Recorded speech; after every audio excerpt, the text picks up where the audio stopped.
दो नंबर्स का HCF और LCM निकाला था, ठीक है, और हमने रिलेशन भी किया था नंबर्स में और HCF और LCM में।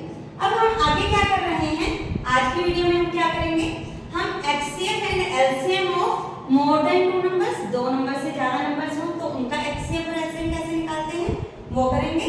फिर क्या करेंगे कि हम प्रूव करेंगे कि किसी नंबर को कंपोजिट कैसे प्रूव करना है कि वो कंपोजिट है, और फिर हम कुछ एक स्टेटमेंट सम्स करेंगे, मतलब आपको एक स्टेटमेंट दी होगी जिसमें आपको देखना होगा, स्टेटमेंट को देख के ये आइडिया लगाना होगा कि हमें HCF निकालना है नंबर्स का या LCM निकालना है, वो मैं आपको बताऊंगी कि आपको किस तरह से पता चलेगा।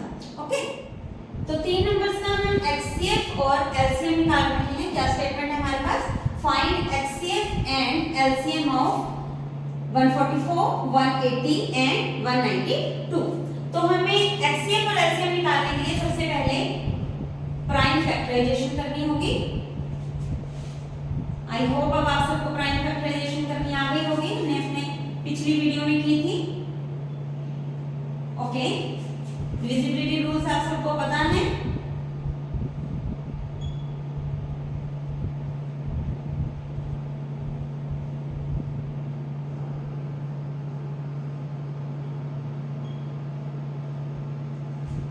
इसी तरह से हम हमारे इन दोनों नंबर्स की भी प्राइम फैक्टराइजेशन कर लेते हैं।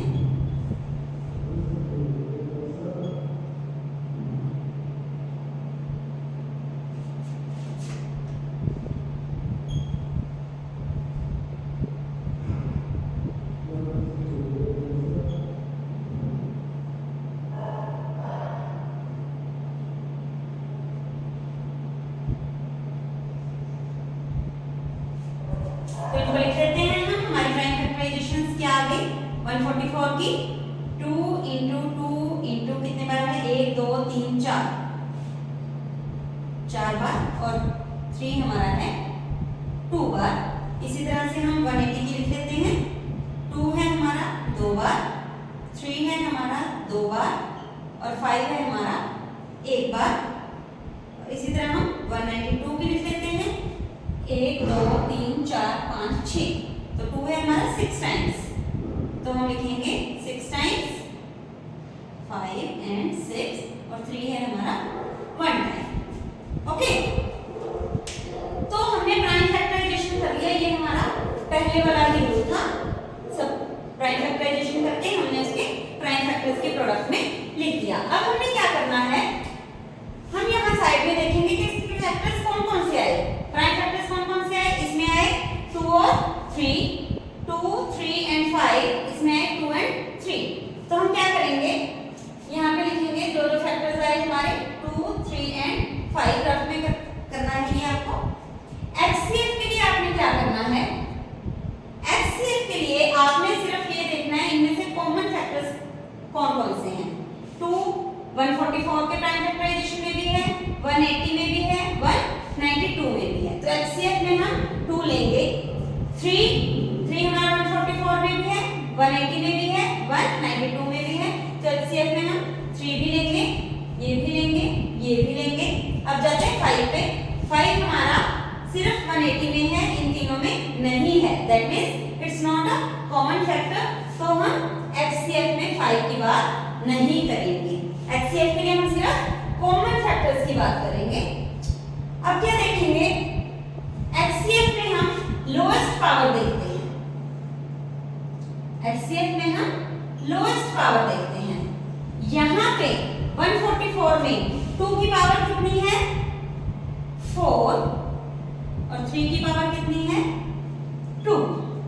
यहाँ पे 180 में 2 की पावर है 2, और 3 की पावर है 1, 5 की पावर है 1।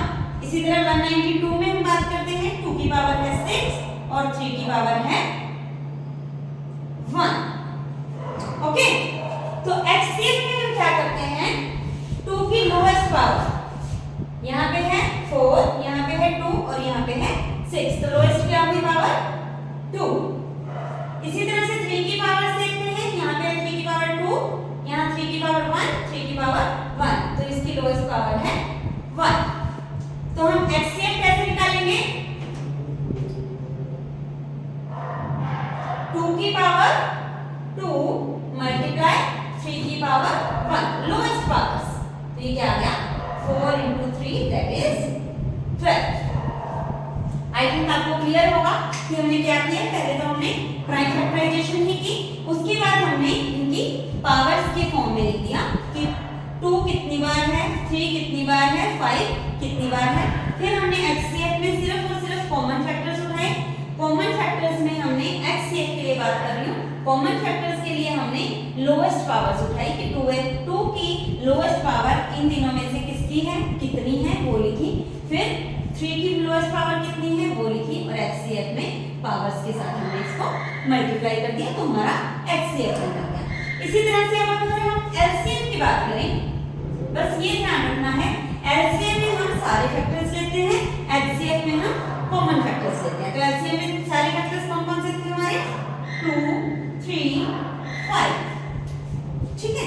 उसके बाद हम LCM में हाईएस्ट पावर्स लेते हैं। क्या लेते हैं हम हाईएस्ट पावर्स। तो 2 की हाईएस्ट पावर कितनी है, इसमें 4 है, इसमें 2 है, इसमें 6 है। तो हाईएस्ट पावर क्या हो गई 2 की 6। फिर 3 की पावर इसमें है 2, इसमें है 1, इसमें है 1, तो हाईएस्ट पावर 3 की 2। और 5 की पावर इसमें है नहीं, मतलब 5 की पावर 0 है, इसमें 5 की पावर 1 है, इसमें 5 की पावर 0 है, तो हम 5 की पावर 1 लेंगे। ओके, तो अब हम LCM लिखते हैं इसी तरह से जैसे हमने HCF लिखा था। 2 की पावर 6 मल्टीप्लाई 3 की पावर 2 मल्टीप्लाई 5 की पावर 1, दैट इज, तो क्या आ गया ये 2 into 2 into 6 टाइम्स आप मल्टीप्लाई कर लीजिएगा जो भी आएगा आपका। फिर 3 की पावर 2 और 5, ये आई थिंक आप मल्टीप्लाई करके लिख सकते हैं कि क्या आएगा। तो अब हमारा नेक्स्ट टॉपिक है किसी भी नंबर को कंपोजिट प्रूव करना। जैसे कि ये स्टेटमेंट है prove 7 into 11 into 13 plus 13 is a composite number। अब क्या है, अगर हमें सीधा सीधा एक नंबर दिया होता जैसे कि 192 है तो हमें दिख रहा है कि ये नंबर हमारा क्या है 2 से डिविजिबल है, क्योंकि इसके वंस प्लेस पे 2 है अकॉर्डिंग टू डिविजिबिलिटी रूल्स जो मैंने आपको पिछली वीडियो में बताए थे। तो ये 2 से डिविजिबल है, तो हमें इसका एक अदर फैक्टर मिल गया अदर देन 1 and 192, तो ये कंपोजिट नंबर हो गया। लेकिन यहाँ पे हमें सीधा सीधा नंबर नहीं दिया हुआ, हमें क्या दिया हुआ है 7 into 11 into 13 plus 13, ठीक है। अब इसका क्या है, या तो हम क्या करें अकॉर्डिंग टू बोर्डमास रूल पहले इन तीनों की मल्टीप्लाई करें। 7 को 11 से किया 77 आया, 77 को 13 से करेंगे, जो भी आएगा उसमें हम 13 ऐड करेंगे, फिर जो नंबर आएगा उसको दिखाएंगे कि वो किसी न किसी नंबर से डिविजिबल है। लेकिन उससे बहुत लेंथी हो जाएगा, ये तो फिर भी 3 नंबर्स थे, इससे ज्यादा भी हो सकते हैं, 5 नंबर भी दे सकता है, 6 नंबर्स भी दे सकता है। तो हम मल्टीप्लाई करें तो बहुत लेंथी चला जाएगा, तो हम क्या करेंगे इसका एक अलग रूल करते हैं। 13 को मैंने लिखा 13 into 1, किसी भी नंबर को हम into 1 लिख सकते हैं। तो यहाँ से इन दोनों में से इसमें से और इसमें से 13 कॉमन आ रहा है, अंदर क्या रह गया, यहाँ पे रहा 7 into 11 और यहाँ पे क्या रहा प्लस 1। तो यहाँ से क्या आया 13 into, दैट्स योर विश कि आप इसको सॉल्व करना चाहते हैं या नहीं करना चाहते, आप इसको यहीं पे भी छोड़ सकते हैं। तो ये जो भी नंबर आएगा एटलीस्ट हमें इसके दो फैक्टर्स तो मिल ही गए 13 और 78। 78 को आगे भी आप ब्रेकअप कर सकते हो 2 into 13 into 3 जो भी है, ठीक है। लेकिन अगर आप यहीं से भी करना चाहें तो यहाँ से भी हमें इसका एक फैक्टर मिल गया 13, इस नंबर का हमें एक फैक्टर तो मिल ही गया 13 other than 1 and this number. क्योंकि जैसे कि हम 6 को लिखते हैं, 6 को हम लिख सकते हैं 2 into 3। व्हाट्स दैट मीन, ये जो 6 है वो इस 2 से भी डिविजिबल है, वो इस 3 से भी डिविजिबल है। इसी तरह से ये जो भी नंबर है ये 13 से भी डिविजिबल है, 78 से भी डिविजिबल है। मतलब हमें इसके मोर देन 2 फैक्टर्स मिल गए, एक तो 1 होगा ही होगा, एक ये जो भी नंबर आएगा सॉल्व करके वो भी होगा, और 13 भी इसका एक फैक्टर है, 78 भी इसका एक फैक्टर है। तो हमें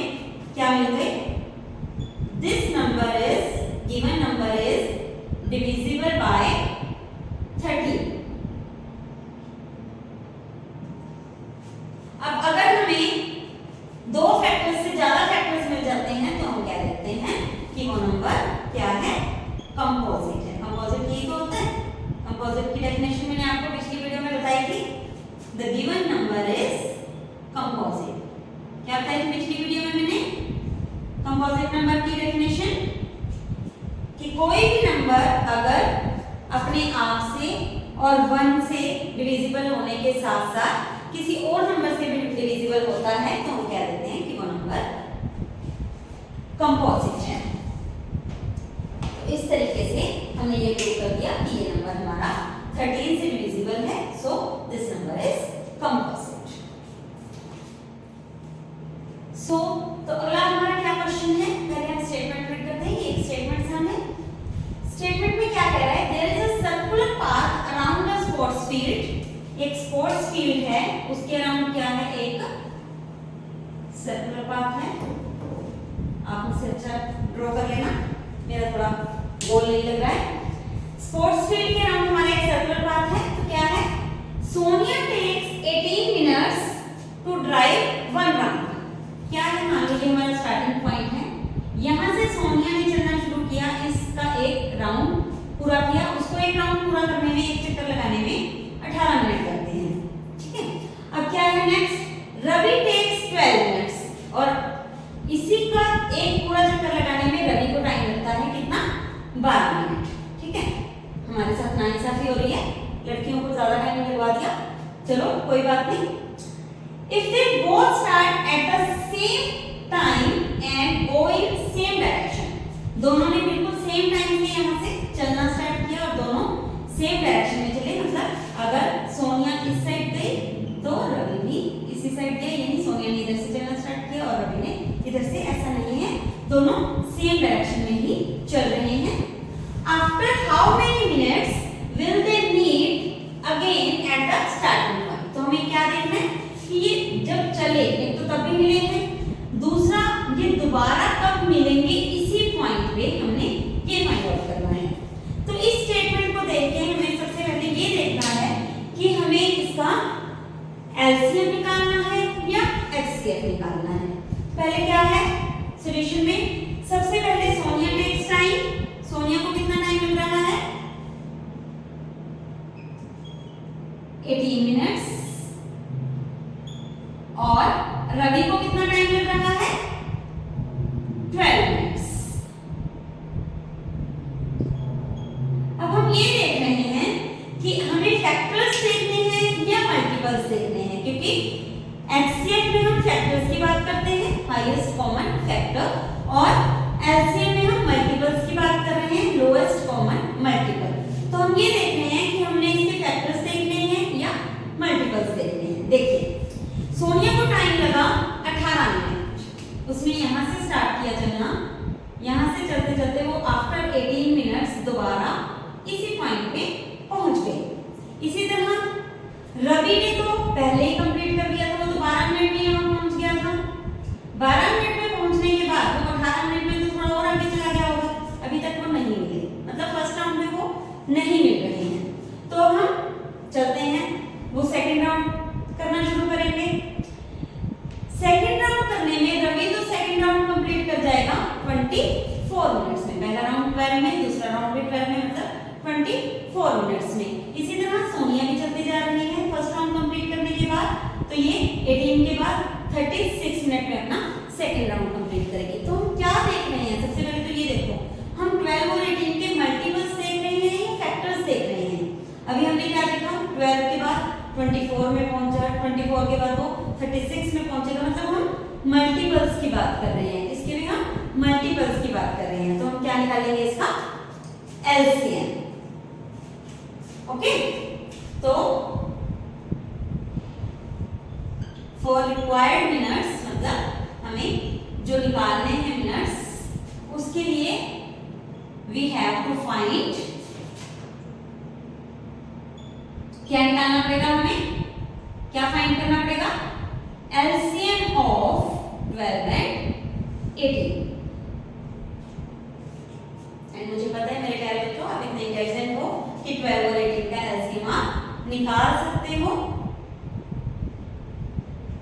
मैं आपको प्राइम फैक्टराइजेशन करके दे रही हूँ, आप कमेंट सेक्शन में जरूर बताइएगा कि इसका कितना आया, कितना आंसर आएगा, मतलब वो कितने मिनट्स बाद दोबारा मीट करेंगे एट द स्टार्टिंग पॉइंट, इसी पॉइंट पे। तो ये आपने बताना है। ओके, तो अब है नेक्स्ट, हमने हमारी पिछली वीडियोस में क्वेश्चंस पूछे थे, तो अब टाइम आ रहा है अनाउंस करने का कि किसने कमेंट्स किए उसके आंसर पे। तो एक लड़की का कमेंट आया था सबसे पहला, जो कि मैंने अभी पढ़ा, उसका नाम था हिमांशी। हिमांशी ने 11 से विजिबिलिटी रूल बताया था, 11 से। तो क्या बताया था, और मैं भी आपको बता रही हूँ, 17 विजिबिलिटी रूल का किसी ने आंसर नहीं बताया। तो 11 विजिबिलिटी रूल का जो आंसर आया था, पहले मैं आपको वो बता रही हूँ, फिर मैं आपको 17 विजिबिलिटी रूल का रूल बताऊंगी 7 से। तो पहले हम बात करते हैं 11 से।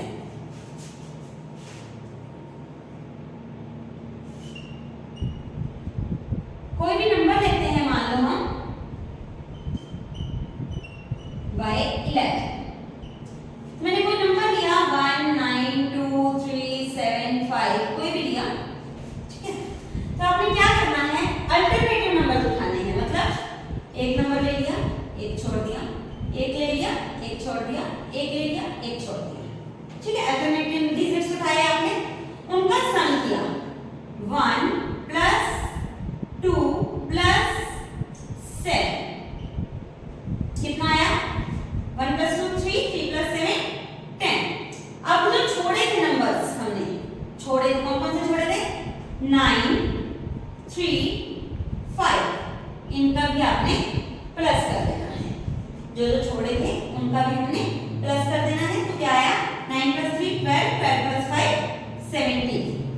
अब ये जो दो सम आए हैं, इनका हमें सब्ट्रैक्शन करना है। 17 माइनस 10 कितना आया, 7। मतलब क्या किया हमने, अल्टरनेटिव डिजिट्स उठाए, उनका सम कर दिया। इसी तरह दूसरे अल्टरनेटिव्स जो हमने छोड़े थे वो उठाए, उनका भी प्लस कर दिया। फिर जो दो सम आए हमारे पास 10 और 17, उनको हमने सब्ट्रैक्ट कर दिया। अगर ये सब्ट्रैक्शन किया हुआ आंसर, लास्ट आंसर अगर हमारा 11 से डिविजिबल है, तो हम कहेंगे वो नंबर भी हमारा 11 से डिविजिबल है, अदरवाइज नहीं है। अब बताओ क्या ये 7 11 से डिविजिबल है, नहीं है, तो हम कहेंगे ये नंबर भी हमारा 11 से डिविजिबल नहीं है। Okay, so very good Himanshi, आपने बहुत अच्छा बताया। अब चलते हैं नया रूल, जिसका किसी का कमेंट नहीं आया, बाय 7। इसी नंबर के लिए चलते हैं। मान लो यही नंबर है हमारा 1 9 2 3 7 5।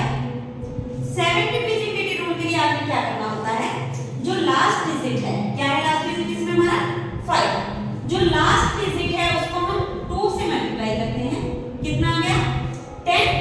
अब इस लास्ट डिजिट को हम लीव कर देते हैं, छोड़ देते हैं। इसका सिर्फ इतना ही काम था कि हमने इसको 2 से मल्टीप्लाई करना था, जितना आया उतना इसमें से सब्ट्रैक्ट कर देते हैं 2 से मल्टीप्लाई करके। 10 कितना आ गया, 19 2 27। अगर ये नंबर हमारा 7 से डिविजिबल है, तो हम कहेंगे कि ये नंबर भी हमारा 7 से डिविजिबल होगा। अब आप कहोगे मैम इतने बड़े नंबर को फिर चेक करना है, तो ये तो ये भी टाइम की काम है इसके लिए, तो इसके लिए फिर से वही रूल, इसको चेक करना है सॉरी इसको चेक करना है कि ये 7 से डिविजिबल है। फिर वही रूल करेंगे कि लास्ट डिजिट क्या है हमारा 7, 7 को हम करेंगे 2 से मल्टीप्लाई, क्या आ गया 14। फिर से हम लास्ट डिजिट को रिमूव कर देंगे और 14 इसमें से माइनस कर देंगे, तो ये आ गया 1908। फिर से ये भी बहुत बड़ा हम नहीं करना चाहते इसको 7 से डिविजिबल। फिर से हमने लास्ट डिजिट को 2 से मल्टीप्लाई किया, लास्ट डिजिट को रिमूव किया, 16 आया था उसको माइनस किया, देख लेना मेरे से कहीं गलती ना हो जाए माइनस करने में, ठीक है। तो ये आ गया। इसके बाद हमने 174 को भी हमने नहीं करना, हम फिर से इसका वही रूल अपनाएंगे, लास्ट डिजिट को 2 से मल्टीप्लाई किया, लास्ट डिजिट को रिमूव किया, इसमें से 8 माइनस किया, क्या आ गया 9। अब इससे छोटा हम क्या लिखेंगे, है ना, क्या आ गया हमारे पास लास्ट डिजिट 9। तो अगर ये 7 से डिविजिबल है, तो ये नंबर भी हमारा 7 से डिविजिबल होगा,